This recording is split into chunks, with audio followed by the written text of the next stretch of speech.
Welcome back to Jeff Randall Live. Life is never easy at British Airways, whether it's in the grip of a bitter industrial dispute or engulfed by volcanic ash. BA is rarely out of the headlines. Willie Walsh, the man in charge, has attracted flack from passengers and unions over his management of the crises that seem to dog commercial aviation. Over the past 2 years, BA has made pre-tax losses of nearly £1 billion. Now, Mr. Walsh is staking the future of the business on a love-in with former rivals. Earlier this year, BA finalised plans for a £4 billion merger with the Spanish airline Iberia to create Europe's third largest carrier. Today, it announced plans to coordinate flights and bookings with American Airlines. Passengers of BA, Iberia and American will now be able to mix and match flights to more than 400 destinations in 105 countries. Willie Walsh, Chief Executive of British Airways, joins me here in the studio. Willie, lovely to see you. Thank you for coming in. It's taken 14 years, this formal link with American. I hope it's worth it. Oh, it's definitely worth it. I think today is a great day. This is a big milestone, and we're delighted to be able to, formally announce our joint business with American and Iberia. In your press release today, you talk about, quote, cheaper fares and also more choice. If that's the case, why did you face so many hurdles from competition authorities? I think we faced hurdles in the past, largely because of Heathrow. A big change in the regulatory environment took place in March of 2008 with the signing of the Open Skies Agreement between Europe and the US. That changed the competitive landscape at Heathrow, and I think was the key to unlocking the delay to getting this approval.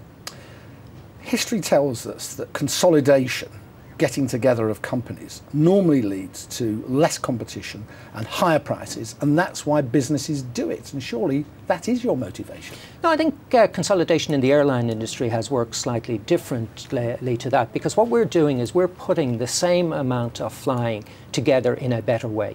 We showed a chart at our presentation earlier today where we demonstrated the flights between BA and American today and showed how next year we'll be able to spread those flights over the day, in effect giving people an opportunity to fly every hour between London and New York. So we believe this gives greater choice. We're not actually reducing capacity, we're increasing capacity. We're adding more flights. We announced a new destination, London Heathrow to San Diego from June of next year. And the reason we can do this is we believe we can give customers a better offering than we've been able to give on our own. So I think what you meant by new products and services? Yes, we believe that together we're stronger. We can open up destinations that in isolation when we're working on our own, we couldn't make them financially successful. But given that we can tap into the customer base of American and they can tap into our customer base and a completely new customer base, that we become more competitive and we give people more choice. So it's definitely about growth. This is about a positive story for competition, and a year from now I'll be happy to come back here and we'll talk about the success of it. Well, please do that, because of course not just this programme but the press across the world will be monitoring those prices.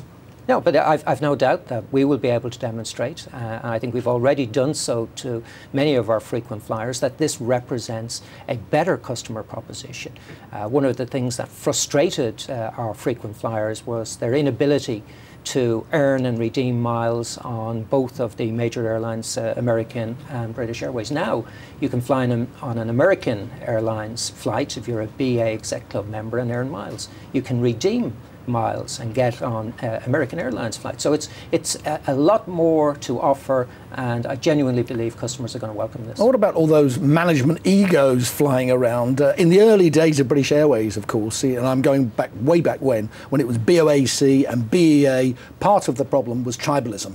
The two sides just fell out. How are you going to get on with your friends in American who are not shrinking violets? Well, we're going to work hard on it. You can't take these things for granted. It requires effort. It requires a change in attitude. And I believe we've got the skills to do so. We've had a very good working relationship with American through our One World Alliance membership. This takes it on to a new level. But it will require a lot of effort and a lot of hard work on the part of both BA and American, and indeed Iberia, to make this a success. Now, back in May, when you announced your results for the year up until whatever it was, the end of March, I think, yes, 2010, Losses of more than £500 million, pretty shocking. I think it was a record. How has business been since then? Business definitely improved. We've seen an improving economic environment globally. The pace of growth is quite different depending on where you go. Asia is booming, Latin America is booming. Pace in the US and Europe is clearly a lot slower, but is definitely a much better environment than it was this time last year. So do you see an end to the losses? Well, we're targeting to break even at PBT level, which would suggest an operating profit this year. And what about those long-suffering shareholders? When do they see the dividend come back? Well, you know, it's very clear that our focus is on remunerating our shareholders. We recognise that that's something we have got to do. And clearly we've got to get the business back into profitability. We've got to address some of the structural issues that we've been grappling with over the past few years. But we're determined to do so and get this business back to a level of profitability that can afford to pay dividends to our shareholders. Do you believe that will be 2011? I'm not going to look out and say that it will. We've got commitments in relation to dealing with our pension deficit, which is clearly a significant challenge that we have had at British Airways.